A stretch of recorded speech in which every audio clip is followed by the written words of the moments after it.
You're welcome to First Take on 3FM and TV3. My name is Jifa Bampo.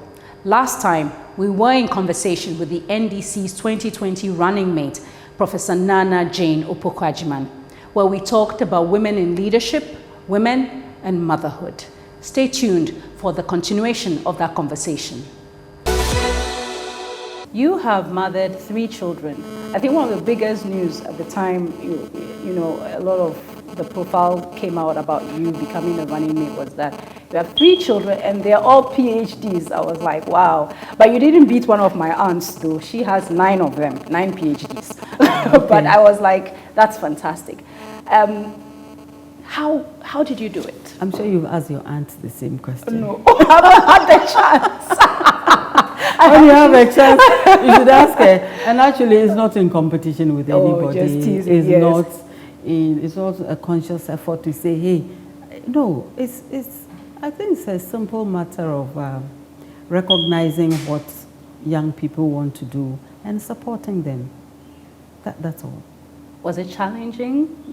You know, Not because really, you were working as an academic, obviously, and then you were doing other things as well. Listen, even when we think a woman is a housewife, consider the work she does. No, of course, housewife is work too. I'm not disputing. What I just mean to say is you're combining formal work, your homework. So I'm trying to make the point that regardless where a woman is, whether you think you're a career or lecturer or whatever, you are always combining many things. Even if you think you are a housewife, you are still combining many things. So it is a standard for working people. And I think by extension, you can say same for the men, but they are not the subject of our discussion right now. So yes, it's a question of balance. You know your responsibilities. And I tell young parents that, and I think I've said this in our conversation today, that nobody is a child forever, okay? They will grow. But there are times when they need a lot of you because you have to do a lot of things for them. They can't do it for themselves. They can't change themselves. They get cranky when they want to sleep, and I've always wondered why that is the case. Why do they cry so much when they just want to sleep? But, you know, that is it. So you just give them that time. And there'll be many times for you. I think a lot of the challenges some of us face is to combine too many things at the same time. And then definitely something will suffer. And I pray and hope that there's a child who is not suffering. So yes, they will grow. As a parent, they'll need you all the time.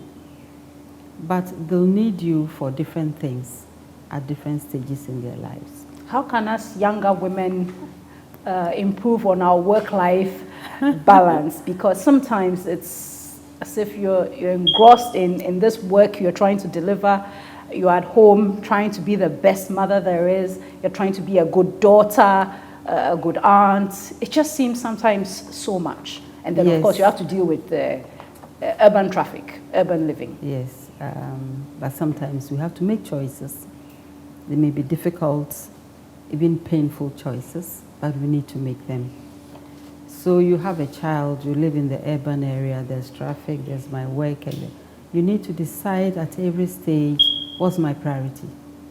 Right now, what can wait? What cannot wait? It's not everything that cannot wait. Something will have to wait, and you need to have that heart to make that decision.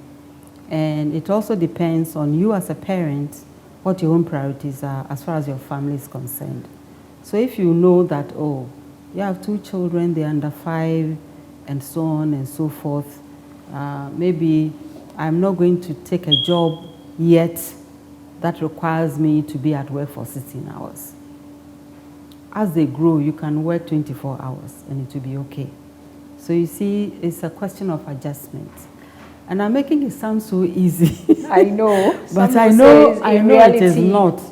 Let me use myself as an example. Joining the faculty, and those days so much emphasis on women in consultancy, women in this. And I had lost my mother earlier. I had 3 children. I decided I had a home to run. I decided there were things I wanted to do myself for my children, and therefore fellowships and so on, I wouldn't even apply. Okay? Because I didn't know how I was going to leave my children for a year or two going abroad. Although the fellowship, yes, maybe it would have been near to me, maybe I would have had my promotion earlier, but at what cost? I remember particularly when the universities were being encouraged to set up consultancy units. And I teamed up with a colleague of mine. The university appointed us to set it up. And it went well. And so the UNDP was more or less offering me a position, meaning that I had to leave the university and come to Accra. Yes, the money looked good compared to what I was getting. It looked very, very good. But here I am with young children. Where am I going to live in Accra? Where will my office be? Where will my home be? When do my children have to wake up? If they get to school tired and sleepy, in the end, what would I have gained? And the campus is a very sheltered community. Yes, the kids walk to school and come back. My office is a walk. If my car breaks down, I don't have a problem. So it's a question of weighing your options and making your decision. Later on, the consultancies will come. The fellowships, they'll come so often, you may not even know which one to take. The doors will open. But it's a question, I think, for myself. This is not an advice for anybody. All I'm saying is that it's a question of weighing your options, setting your priorities. At every given time, the priorities may change because so much has also changed in your life. And you just go for it. But I think that combining too many things at once can be a huge challenge. And in the end, you may suffer, others may suffer, too many. It's the proverbial statement of looking through two bottles with one eye. So in the end, you don't see anything. So yes, you have to realize some things can wait, some things cannot wait. Children will not wait. They will keep growing. And when they are 10, they don't need the attention they would have required at 2 or 3. And sometimes making up for that lack of attention can take a lifetime. Okay, so it's an individual thing. Decision. Yeah. In terms of the areas of empowerment for Ghanaian women, what do you think should be our areas of empowerment? On the campaign trail, there was an image I always used, and that was the image of water. And I use the image of water to show how infrastructure is important and how it can affect everybody's life. So let's take water. And let's say that the water source is about a mile or 2 away from your home. And in the morning, if it's not the woman of the house, it's normally the girls. The boys also fetch water, but I know that on the average it's the girls. So a girl goes and fetches 2, 3, 4 times in the morning before she gets to school. The likelihood of getting to school on time is very low. So she's likely to get to school late, and by the time she gets to school, she's going to be tired. So the likelihood of getting an attention span of high quality is also very low. She may even fall asleep. So when you look at the performance of girls, and then you are telling us, oh, they are not doing so well, they are not doing so well. I don't think it's because they are not capable of doing well. There's something else that needs fixing. It may just be the water. Do you get it? So we want everyone to do well. We need to ensure that the basic things are available to everybody. And that is why development is important. Those things that some of us take for granted because we are in the big cities may be a reason why somebody is not making good progress. So that's one. Sometimes it is also the economic activities of the mother, in the sense that I let's say that I sell bread or I make donuts for sales. Again, I know the boys also sell, but generally it's the girls who sell. So just like fetching the water, she may be late to school, but then you see, the mother doesn't have the strength to do all of that and also go and hawk the donuts. So somebody must help, and that person or those people are the children, and most of the time, that kind of labor falls on the girls. So you see how it adds up. And you can also cite many, many other examples. So if this is the situation, then girl is not very likely to be very alert in school, not because she can't. There's a lot of burden on her. Right, so it can be the economic responsibility of the parents. It can also be the biological responsibility of the parents. I'm not sure how many little boys you see carrying babies, sometimes bigger than themselves. It may be the girls. They are the ones minding little brother or little sister. That's what. It is good. It's good training. But if it's going to get in the way of her schooling, if it's going to get in the way of other forms of expression, then there's a problem. So it can be the biological responsibility. It can also be just family responsibility. We like to bring our older people closer to us. So, and most likely, it is girl who will be asked to go and check out grandma. And if grandma is ill and mother has to sell or do something, it is very likely that it is girl who may stay at home to mind grandma instead of going to school. So you see, the problem is multifaceted and it has to be tackled on many, many things. It's not a matter of simply throwing money at us. Yes, we need the money too, and they should increase it. But I'm saying that it's not the only solution. It's mainly about the kind of structure and policy that we have. Precisely. So you see, just to remind you a little bit of the reason why we thought even maternity leave needed to be extended. That was one of the NDC's policies. Yes. And you know, she was with us, she went to deliver, and you know, we heard bad news. I'm not saying that is the only reason. That would be totally wrong. You know, the decision for a young woman to decide to have a baby can be a stressful one, especially for the career people. You've already talked about time and all of that, and now she's going to grow a baby in her. And a lot of them end up not even taking their year's leave because they know that they need the extra time to add on to maternity leave. So what happens?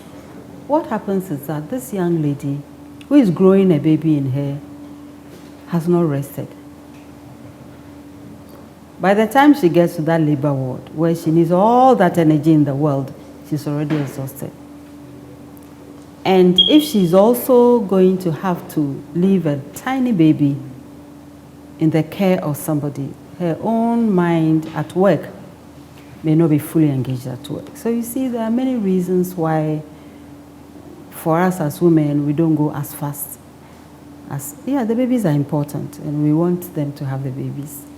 But we also need to find ways of supporting this wish that we all have for our young ladies.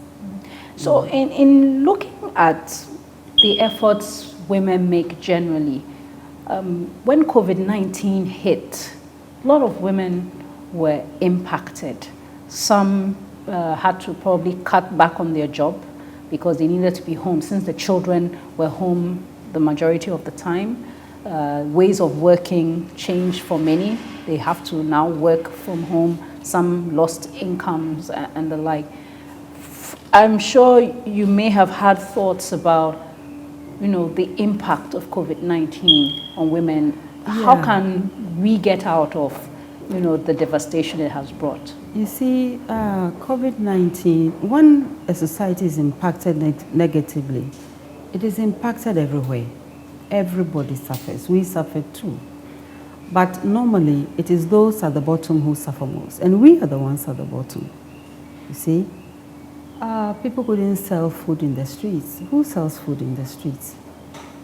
People couldn't go to the market and sell. Who dominates the markets?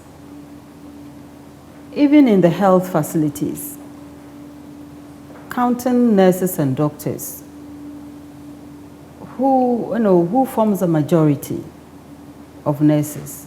Maybe not doctors, but of nurses, definitely. And maybe of the cleaners and so on and the so forth. healthcare professionals. So they are also at risk. So many things did not work in our favor. And those in the corporate world, now working from home. Have you always worked from home? Do you have training working from home? If you have a young child, all he or she knows is that you are home. Because normally when you are home, hopefully a bit more of your time is for this child than for other things. If you get home and your child is crying, you're not going to leave your child there and say, I'm going to cook. You pick the child, console it, make him feel or her feel loved, and then you can do other things. Now you're at home, what are you telling this 4-year-old? That I'm working from home. So you see, there were all those stresses that we didn't anticipate. No one called COVID-19. It came on its own, and then it came with all these difficulties. So, but it's also opened our eyes to some of the things we ought to be paying attention to. It's brought new ways of working, new ways of doing things. How can women leverage that then to bring off their best and also support themselves and their family? It was a pandemic of a different kind. So you couldn't send that child to the daycare so you could work at home. Okay? So if it's created new ways of working, then we need to take daycares very, very, very seriously. Maybe more so than we were doing before. But when it's a pandemic, it's a serious matter. And so we cannot insist on the things we want to do because our companies need to make profit. Okay, we need to put the human life first. And then we adjust slowly. Slowly the women will come. But you also know that there are many people who live from hand to mouth. And if that one day she doesn't roast the plantain, if that one day she doesn't sell the pure water or whatever else, it's a huge challenge for them. So we need to think of our social protection measures and take them very, very, very seriously. Even as we try to raise everybody maybe above the minimum wage. And how about those who don't even have a wage, let alone a minimum one? So I think it's thrown many, many things into relief. It's thrown education into relief. We had all those computers, and our practice was to go to school and use the computers. Now, hopefully, we'll think of how else to use that computer away from the school so that no one anticipates any tragedy for us, but it has shown that we can do things a little bit differently.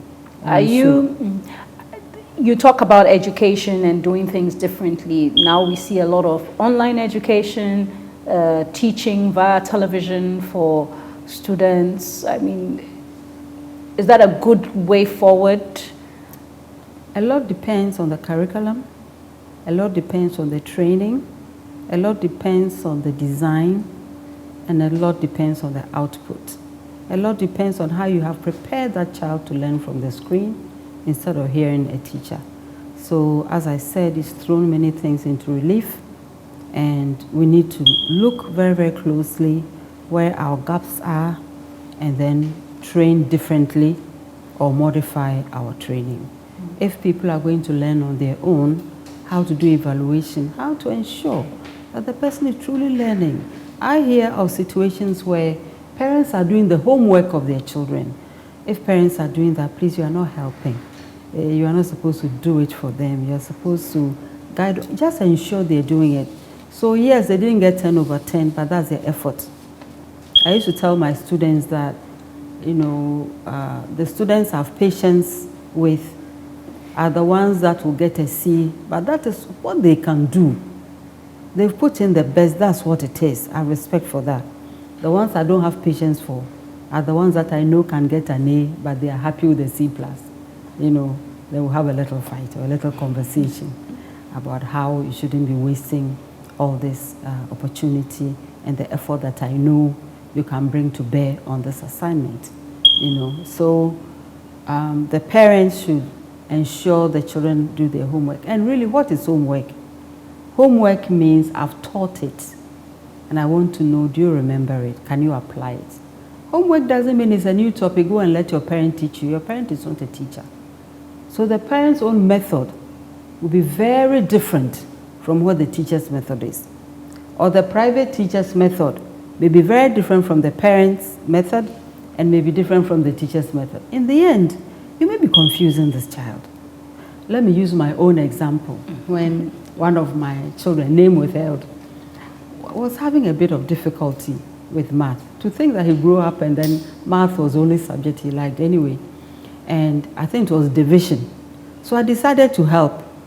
So I said, oh, you know, you can do this and you subtract this and it's carry forward this and so on. And so he did it and went to school. So when he came back the following day, I asked, so how did that go? So parents also follow up, find out. So how did that assignment go?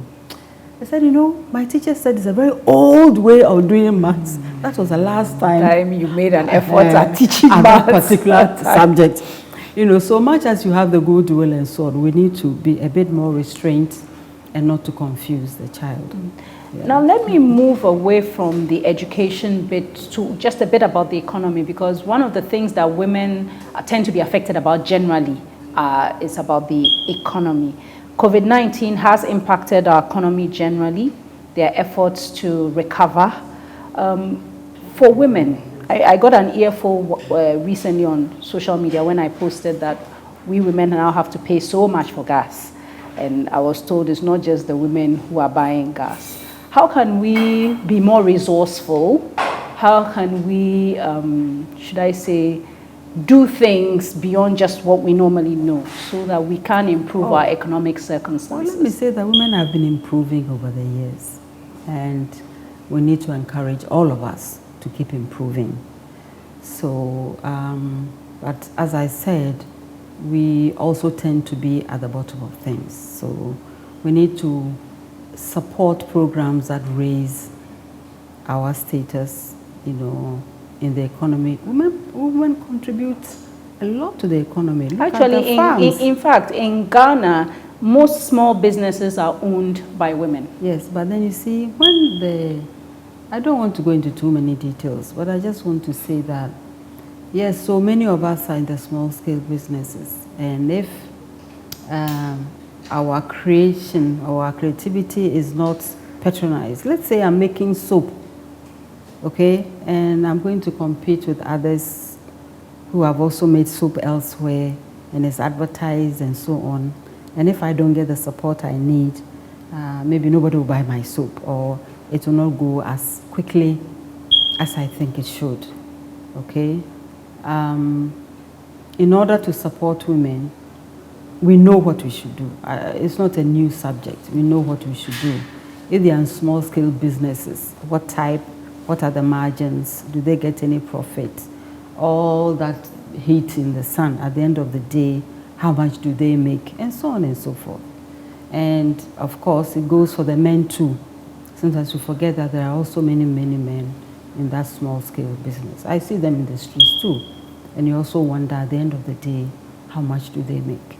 So it is a question of taking a holistic view at our economy, at the contributors to the economy, at the private sector, at the public, at all the sectors, and ensuring that we can even consume, let's say half, if we can produce half the things we are consuming, I'm sure it will trickle everywhere and people will be happier. And as we wrap up, many young women will be looking ahead to 2024. I know it's early, but I remember when you were outdoored, a lot of women on social media were excited, they were rooting for you and the like. Still going to be in politics? I want to thank all of them. Many, many more who were not on social media. Old ladies I met on the campaign trail. I remember one woman with her walking stick just pushing through the crowd. And I remember telling my security people to bring her forward. And she came, she just said, God bless you. And I want to remember her on Mother's Day. And I want to say, God bless her. Going forward is one step at a time. Right. Thank you very much. Thank you very much, Professor Jane. Well, I understand you like it Nana Jane, isn't it? They're all my names. All right, so I'll correct that. Anyhow.